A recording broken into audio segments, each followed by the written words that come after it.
So last night over dinner, I told my kids about the decision that I'm sharing with you today. I intend to resign as party leader, as prime minister, after the party selects its next leader through a robust, nationwide, competitive process. Last night, I asked the president of the Liberal Party to begin that process. This country deserves a real choice in the next election, and it has become clear to me that if I'm having to fight internal battles, I cannot be the best option in that election. Justin Trudeau finally did something that I agree with. He resigned. So as you guys know, I made a video, I think almost 3 weeks ago from that day. And it was a ratioed video, kind of like people were disliking it when I was talking about it. But I saw it. Anyone with eyes can see the writing on the wall that Justin Trudeau didn't have the support to actually maintain the leadership there. And when his closest ally, the person that's most loyal to you, your deputy, I forgot her name already, and she decides to resign, yeah, you in trouble, bro. You in big trouble. And Trump is kind of taking credit for this, right? Trump mocks Trudeau, says that he resigns because he knows Canada should be a 51st state. Trudeau has led the party since 2013. God damn, 12 years. And the country since 2015. Damn, 13 years running this country as prime minister and 15 years serving it, huh? President-elect Donald Trump mocked far-left Canadian Prime Minister Justin Trudeau on Monday after the failed leader announced that he was resigning as the leader of his party. As the country's prime minister, once the party selects a successor. Many people in Canada love being the 51st state, Trump said. The United States can no longer suffer the massive trade deficits and subsidies that Canada needs to stay afloat. Justin Trudeau knew this and resigned, he continued. If Canada merges into the United States, there will be no tariffs, taxes will go down, and they will be totally secure from the threat of Russia and Chinese ships that are constantly surrounding them. Trump added, together, what a great nation it would be. Trump has regularly taunted Trudeau over the last couple of weeks, going as far as to say that Canada should join the U.S. if it's unable to pay the tariffs. And this kind of thing, I think, painted Justin Trudeau in a weak light. Like, people saw him as weak. He kept trying to make, during his resignation speech, he kept trying to make references that, you guys know I'm a fighter. And I think, who was I watching? I think I was watching Benny Johnson. This all happens while I was at work. And you just hear Benny Johnson laughing. It's like, yo, like, you ain't not a fighter, bro. Like, you serve the interests of people outside of your country. You serve globalists.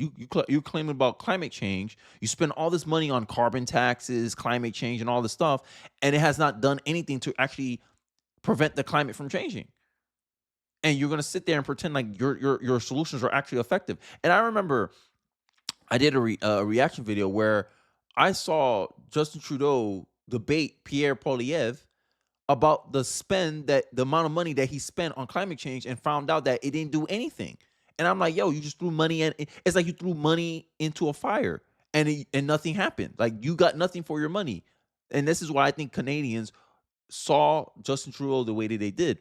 And I want to highlight this sketch. This is 22 minutes on a Canadian TV of them portraying a parody of Trump mocking Justin Trudeau. And after this clip, I'm going to show you a clip of how CNN reacts to the fact that Justin Trudeau resigned, and Scott Jennings making some parallels. But before I get into that, let's check out this clip. Mr. President, I must admit I was worried that you were going to try to humiliate me. I would never embarrass you, Justin. Are you kidding me? Thank you, Donald. Now I want to see you eat it. Excuse me? The hamburger. The Big Mac, the president of all burgers. I'm going to make you eat it like a dog with no hands. Mr. President, I have self-respect. Not so much, to be honest. I mean, he came like a dog, didn't he? He really did. Mon Came ami, like a dog. I come to you not on bended knee, but as an equal. 30% tariff. My father taught me to never... 50% tariff. We Canadians are a hearty lot. 60% tariff. For Canada! This is them mocking Justin. This is a Canadian TV show, right? Canadian TV show, 22 minutes, skewed Trudeau after he went to Mar-a-Lago a month ago. It's funny. It's pretty funny that a month after that meeting with Trump, he is resigning. This is why Trump's taking credit for it. But I digress, guys. I hope you guys enjoyed that. Sometimes I try to make politics a little bit fun, right? So let's check out this clip of CNN reacting to the fact that Justin Trudeau resigned, and then I'll give you Poilievre's reaction to Justin Trudeau's resignation. Let's take a look. Gentlemen, thank you. I think. You want to talk about Justin Trudeau? I wanted to talk about Canada. You want to talk about Canada? God bless, We'll talk about Canada. the truckers. That's what I'm saying. Well, there's a direct line from those truckers to what's happening today. Good I'm riddance. sleeping. It's only Monday. It's my first day back. This is hard on me.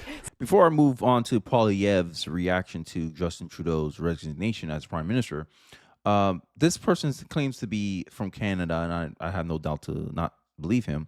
He says, I don't really talk about politics, mainly because it's usually always about the U.S. and Canada, and I am a Canadian. Sorry, it's not my place. This is the best thing to happen to Canada in a long time. Trudeau has destroyed our amazing country, and I can't wait for change. This is the best news we could have received. Right, and as you saw, they talked about the truckers, how they played a part into that. They highlighted how, I guess, power hungry, or how Justin Trudeau could abuse his position of power. They were calling for censorship. They were trying to debank a lot of these people who protested Justin Trudeau. But you want to sit here and lecture Americans? This is Justin Trudeau when we didn't want to elect Kamala Harris. Oh, we support women over here in Canada. Nah. In America, we support competency over here. And if you're not competent, we don't care about your gender. We don't care about your race. We don't care about your sexuality. If you suck at your job, we ain't hiring you. That's America. That's the American way, right?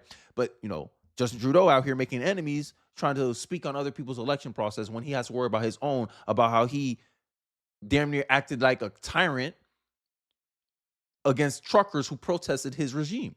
And he did everything he could to make their lives hard.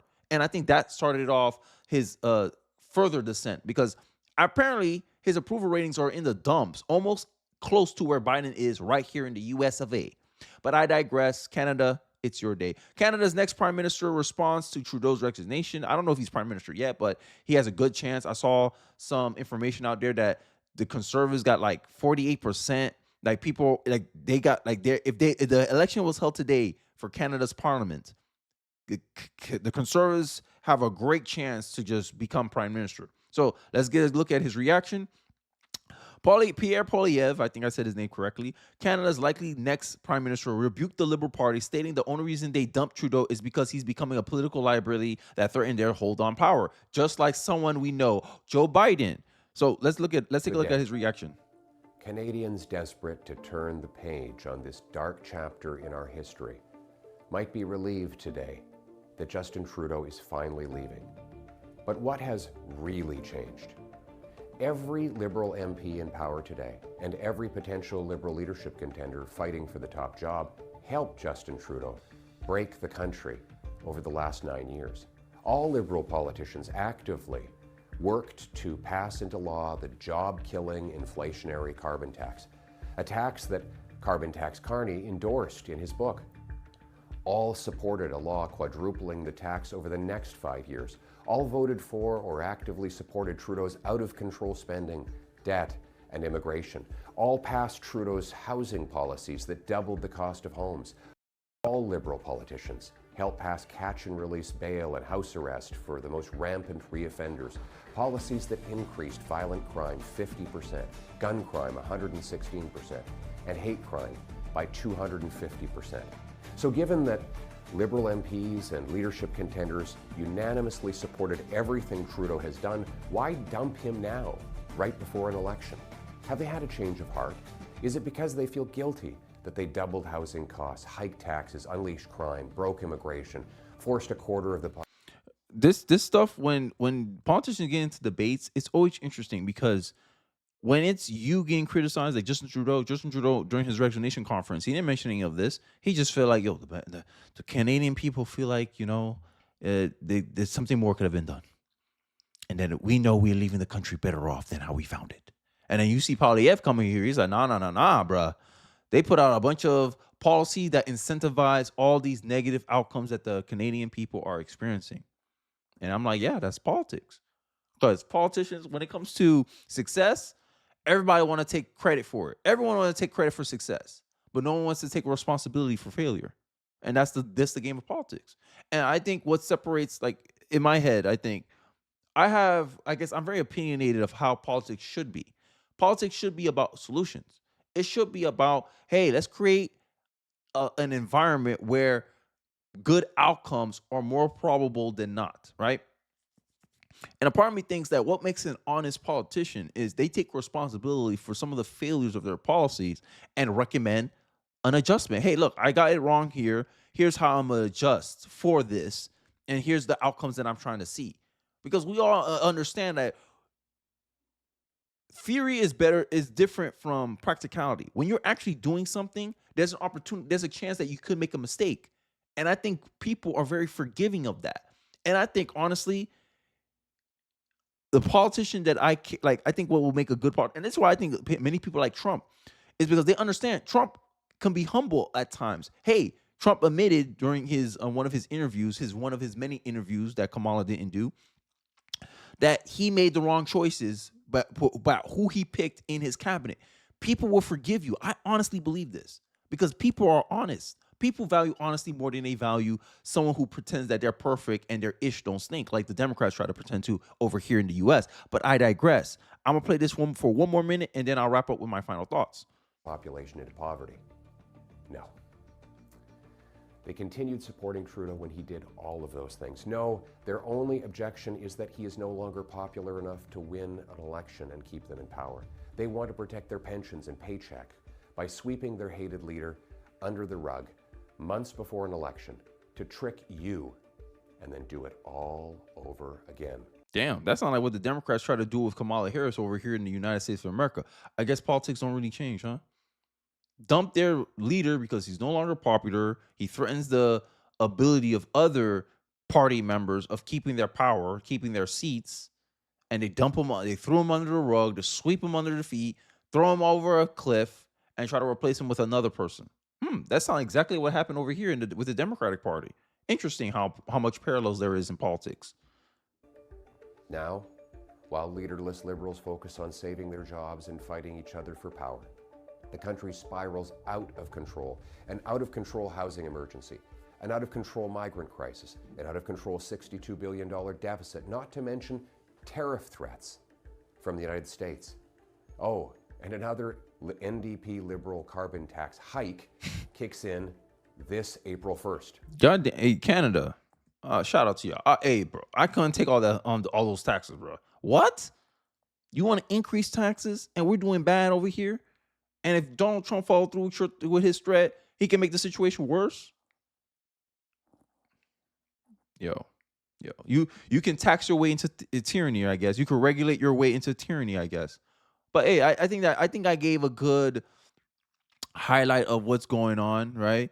You know, Jordan Peterson flees totalitarian hellhole Canada. I mean, they made like this is what I think what made Justin Trudeau so unpopular is the fact that he attempted to the psychology board of Canada try to re-educate Jordan Peterson. No one feels sorry for this guy. He drops hammer over tariffs. This is where Trump makes a joke. Hey, if you have to rip off the United States of America just to sustain yourself, maybe you should be a 51st state instead of a nation. Bro, these things, it hurted Trudeau's image. And his image was already going down since the truckers' protest. But I digress. Let me know your thoughts in the comment section below. Many people saying this is the best thing Justin Trudeau ever did in his political career. Do you agree with that statement? If you don't agree with that statement, I'd like to hear your comments on this, especially if you're from Canada. I'll be interested to hear some of your thoughts about the situation. Is it good, bad? How you guys are reacting to it? How people around you are reacting to this news? I'd like to hear your thoughts. Don't forget to like, comment, subscribe. I appreciate you guys watching to the end of the video. I'll catch you guys on the next one. Peace.